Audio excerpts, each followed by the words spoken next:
What sound does a leapfrog make when it's hit by lightning? The same sound as everyone else. Apparently. Hello, Interwebs. I hope you're all doing well because I am here to review the latest and penultimate episode of She-Hulk Attorney at Law, Season 1, this time Episode 8, Ribbit and Rip It. And finally, it has been teased all season in all the trailers, all the promotional material. It has all finally come to this because we got our boy Charlie Cox back as Daredevil in this episode wearing that very beautiful yellow suit. It looked cheesy as all hell, comic booky as all hell, but heaven if I did not absolutely love it, and even more so, it was nice to see Charlie Cox. You can tell that they were saving his appearance in the show towards the end of this series to get everybody excited to see him, because everyone kind of is excited to see this character make the jump from Netflix into the MCU proper, even though we kind of already did that in the latest Spider-Man movie. Spoilers, sorry. But we were all anticipating this, right? So it's probably no surprise that he shows up in the last episode, or second to last episode of the series, because now we're all like, oh, we finally got him. We sat through 8 episodes always hoping, and now we see him. And it was pretty great. I have issues with some of the things with this episode that are kind of ongoing trends of issues that I've been having with this show generally, but specifically with Charlie Cox's appearance, and we'll get into the specifics in just a little bit.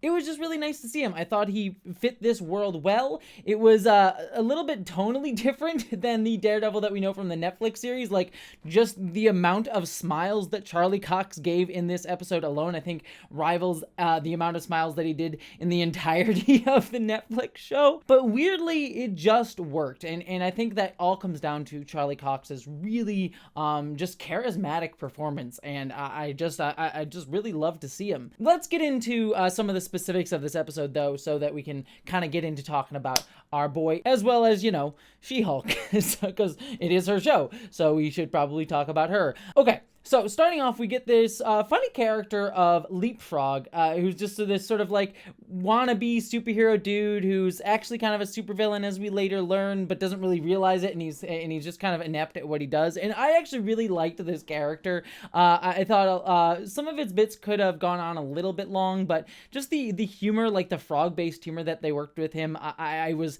laughing all the way through, from the point where he just like says, I'm the guard frog at first, and like switches up his name, or the fact that when we meet his henchmen later on, they were like, yeah, I don't really want to be called a baby frog. He was gonna call us tadpoles at one point. Like, that got me. Like, it's the like dumb humor, but heaven if I don't like enjoy that sort of stuff, like just theme superhero jokes. I am here for. We do then jump over to him having this sort of like wanting to sue Jennifer's costume maker that we saw a few episodes ago, that it was sort of a manufacturer problem that caused his suit to set on fire. Which then sets us up into kind of one of my first issues, which is the sort of forced conflict here of like, oh, now Jen has a conflict of interest with the guy that she that makes her suits, and she doesn't want to be problem with him, but she has to, and so it sort of causes this infighting, and we get this like sassy, mean, gay sort of stereotype character. And I don't say that to say like it's awful or terribly offensive. It is just a little bit tropey. You know, I don't hate the character. It's not like, again, not overtly offensive to me. I'm just sort of like,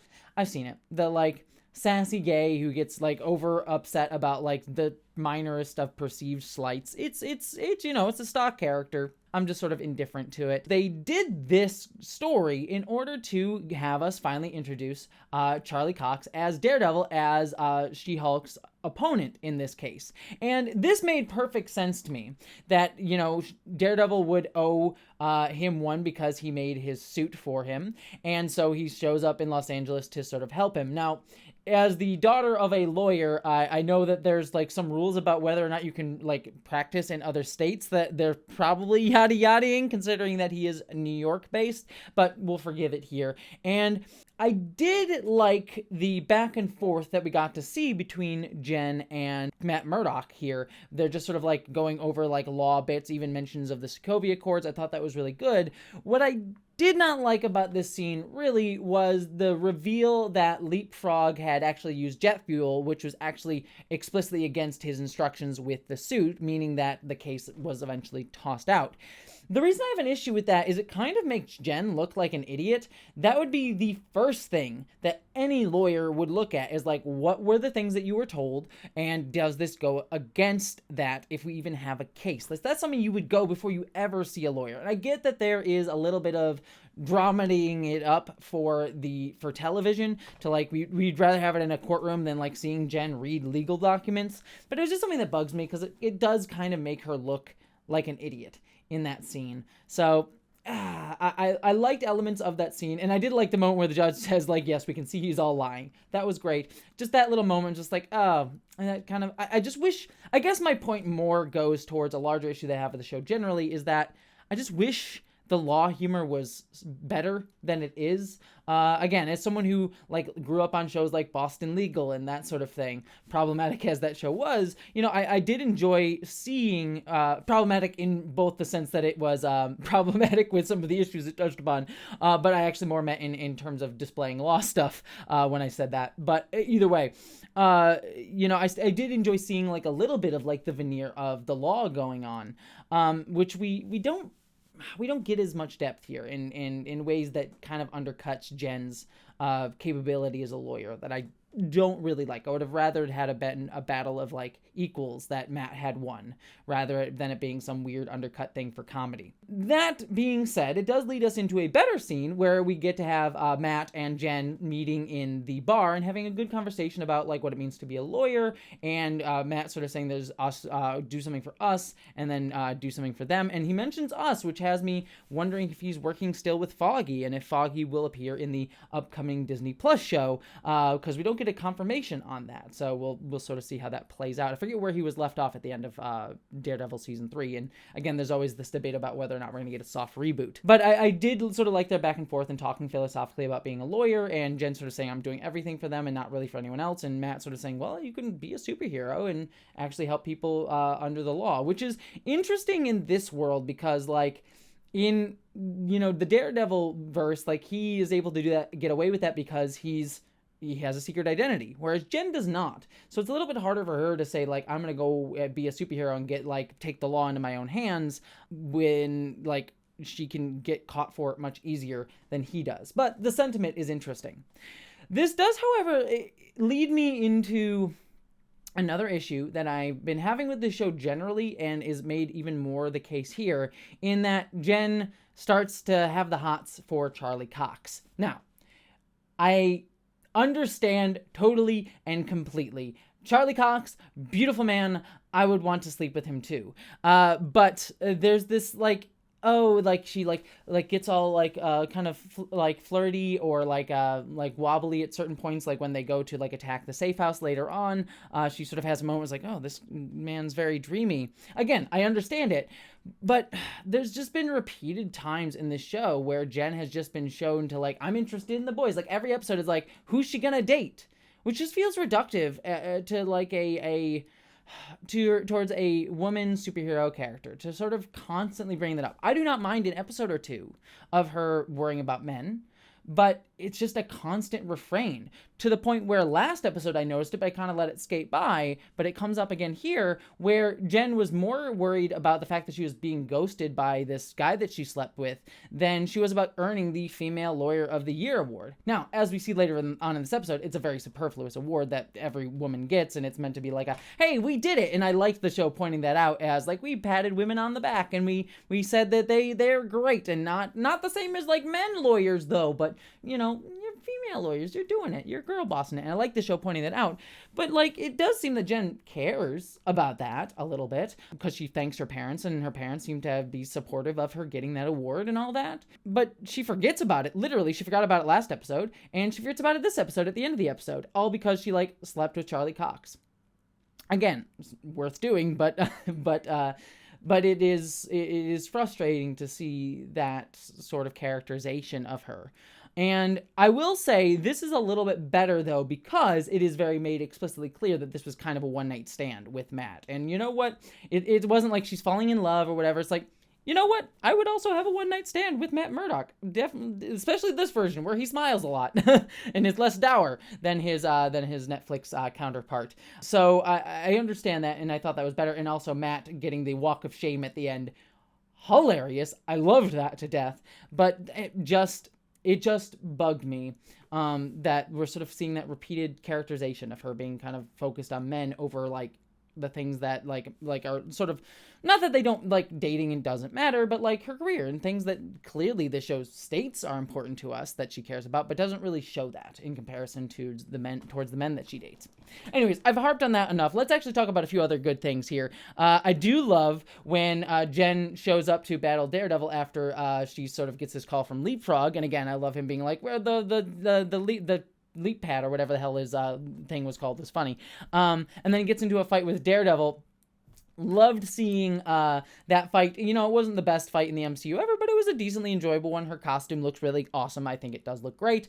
And same with Daredevil's. Thought it looked wonderful. A little bit cheesy, but I think that's probably what the MCU version of this character is going for. Again, the debatability of the Netflix version of the character up for grabs at this point. But this sort of fits with the more jovial tone of the MCU, which probably speaks to what the Disney Plus Daredevil show is going to be. A little bit lighter in tone than the Netflix version, which I'm kind of sad about, because I did like that darker tone for the character. It was something new and fresh, but maybe giving him a new tone will add something to the character, give us something different than the Netflix show, which I'm always here for as well. So we'll have to see. That's its own concern. But yeah, this fight was good. I liked the jokes between them. It's like, oh, pardon me for thinking the guy in the Daredevil suit or the Devil suit was the bad guy, and him sort of like, yeah, I get it. And then we get to this sequence where they go and attack Leapfrog's base, and we get a cool action beat where Daredevil falls into the hallway and starts beating up these guys, and it's clearly meant to evoke the famous hallway fights, the sort of like one-take shots that we got in Daredevil season 1 and 2. Don't remember if there was one in season 3, but definitely seasons 1 and 2 had them. It's definitely meant to evoke that. It is most certainly not as good as that by any means, but it's not bad. Like, I like the way it was shot. The music I thought was great. Some of the best music in the show so far. But when you're directly referencing one of the probably the most famous fight sequences in the MCU, let alone superhero media, you're clearly like not doing it as well. Again, not badly, but not as well. It's just making me think like, oh, I wish I was watching that. But I did like that it was undercut by She-Hulk falling in and saying She-Hulk smash, which was kind of nice to sort of see that moment happen, to sort of like be like, oh, we're subverting the expectation. It was cheap, but it was nice, and I thought it was fun. What I liked more though was when they were fighting the goons, and She-Hulk and Matt were giving lawyer advice at the same time that they were beating up guys, and then the Leapfrog's like, is that guy a lawyer? He's like, no, I just follow a lot of legal dramas. Which that was wonderful and felt great. So to sort of distinguish these characters as lawyers as opposed to just superheroes, which I thought was unique and something that only this particular team up could have done with these characters. So that was great. And then we get the sex scene with Charlie Cox, which again, I've said it a few times already. I get it. We all get it. Jessie, you find Charlie Cox hot. Don't we all? Moving on, though, this does bring us back to the Lawyer of the Year award, Female Lawyer of the Year award. And I do like the jokes that like Jen was having. It's like, oh, what is this scene? I thought we had ended the episode on a very satisfying note. Like, I love that. The MCU not just forgetting about like, oh, she just had sex. It was all great. And getting to show like, hey, women enjoy having sex too. That being said, it does end on this revelation that we kind of thought was coming with the I forget the name of the site off the top of my head, but essentially the 4chan anti-She-Hulk website, that like very clearly evoking like the Kiwi Farms 4chan anti-SJWs who's just like, She-Hulk stole Hulk's powers. Like they literally say that in there. And that's clearly a reference towards a lot of rhetoric around shows like She-Hulk and things, and even Miss Marvel, where they sort of say like, oh, they're stealing the powers of Captain Marvel or Hulk or the male superhero. How dare they replace us? This sort of replace us narrative that a lot of anti-SJW folks have with narratives around the MCU that I've discussed in numerous other places. So I like seeing that evoked here. To be fair, I'm doing this review right after having watched the episode, so I haven't fully digested my feelings on this, to be fair with you, so this is not my hard and written stone feeling on it. But there's just something that bothers me, and maybe not, where it's like they basically essentially share a sex tape of her and slut shame her, which is something you do see happen to many women online, like slut shaming and releasing sex tapes of women does happen. And it's a very dark thing that does happen. It does end up shaming, women end up getting shamed by the public media rather than the people who actually end up sharing the stuff without consent. And also vilifying women having sex. You know, women are much more devalued if they are seen having sex in any way, versus if men are having sex a lot. That sort of doesn't make them seem like a slut or whatever. And so that does fit. She-Hulk has every right to be pissed and showcase that rage at these people doing this really horrific thing.